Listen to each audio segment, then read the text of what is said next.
My husband started teasing me after I suffered a serious head injury. I literally can't go on like this. Back before my head injury, my husband and I had this cheesy ritual.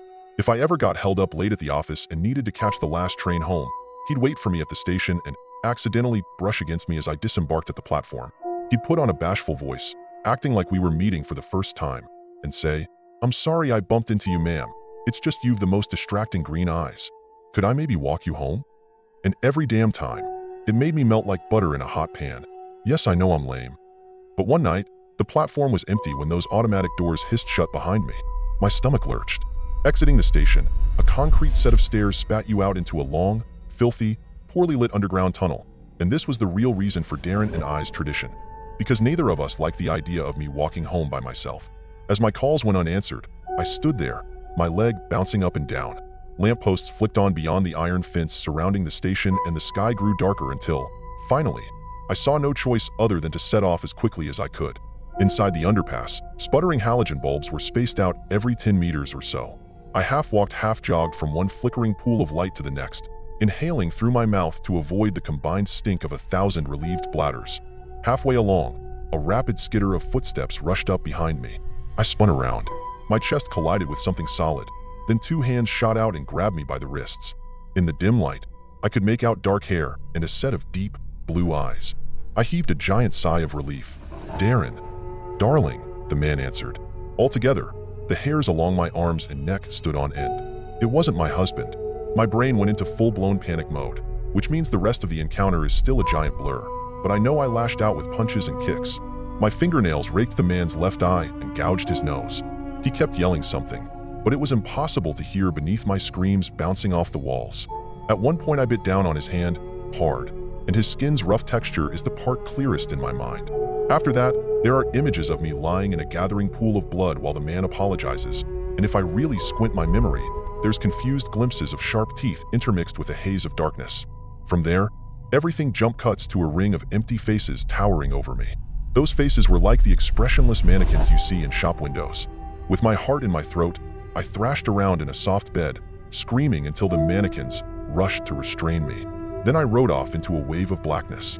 Next time the world slid into focus, a single mannequin was beside my bed, dressed in a nurse's uniform. A soft, disembodied voice came floating along, promising everything would be okay. From somewhere close by, the continuous beep beep beep of a heart monitor gathered speed, and gradually, I realized I was in a hospital. I swallowed a lump and asked the nurse what happened to her face. The voice asked what I meant. I said the nurse's skull looked as if when God designed her he'd loaded up Photoshop and gone crazy with the smudge tool. It was a smooth mound of pink flesh. The faceless nurse explained I'd suffered a serious head injury and showered me with kindness and support while a series of torches got shown in my eyes and my vitals got checked a dozen or so times. The voice kept telling me not to move around too much, otherwise the stitches across the top of my head might have popped loose.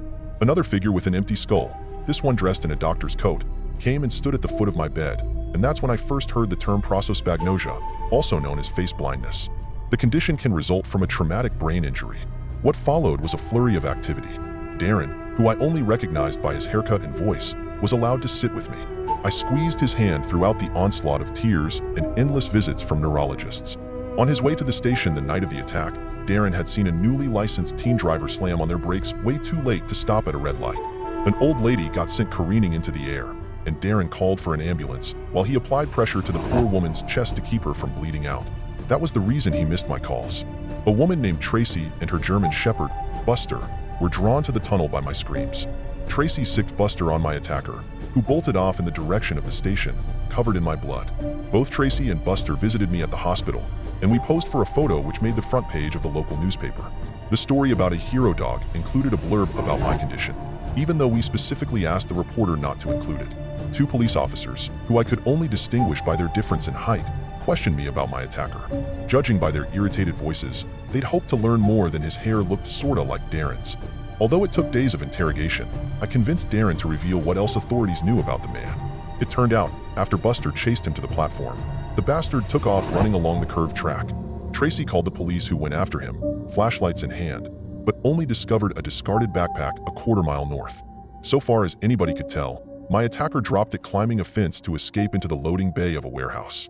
Inside the pack they found creep shots of me, along with journal entries and love letters filled with strange details about our supposed relationship. The officer said he might have been stalking me for as long as half a year, living out a fantasy in which we were husband and wife. Their promises they'd have him in custody soon rang a little hollow. In the weeks I spent confined to the ward, I got a crash course in how difficult life with prosopagnosia really is. Dressed in their identical hospital gowns, my fellow patients were impossible to tell apart unless they had a unique feature, like green nail polish, and I suffered a mild panic attack every time somebody in my inner circle changed their hairstyle or bought a new outfit. After a whirlwind of scans and tests, the doctors suggested I should consult a specialist, although I could tell they hadn't much faith I would ever recover. Good thing I never wanted to be a police sketch artist. Because some of the creep shots were taken from the back garden, Darren and I moved to a new house on the opposite side of town. Anytime I caught a glimpse of my reflection, my pulse launched into the stratosphere, so I insisted we not keep any mirrors.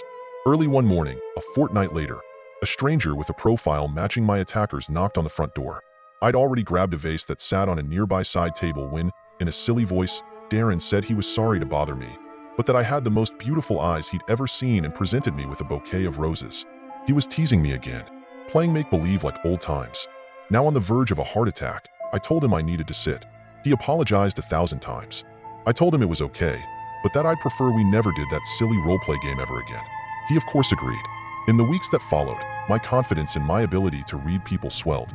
Everybody had it to tell, be it a tendency to wear noisy jewelry or a compulsive habit of scratching their ear. In time, I adapted to this new way of seeing or not seeing the world. Until tonight, there we were, watching Rick and Morty in the bedroom. I'd never liked cartoons before, but since the Diagnosis live-action stuff had become tricky to follow, so I gravitated towards anything with bright colors and distinct patterns. Afterwards, as I lay facing the wall and scrolling through Reddit, Darren pulled on his navy robe and shuffled off downstairs to use the bathroom. I was still reading the same post when footsteps came marching along the hall. Straight away my skin prickled. Why? Was it the speed? Or maybe the rhythm? As the door creaked open, I glanced over at Darren, still in his robe. By the time he crossed the room and slid in next to me, my spine was slicked with sweat. I could still smell the woody scent of his cologne. So what set off the alarm bells in my mind? As an arm reached out and coiled around my stomach, my heart thrashed against my chest.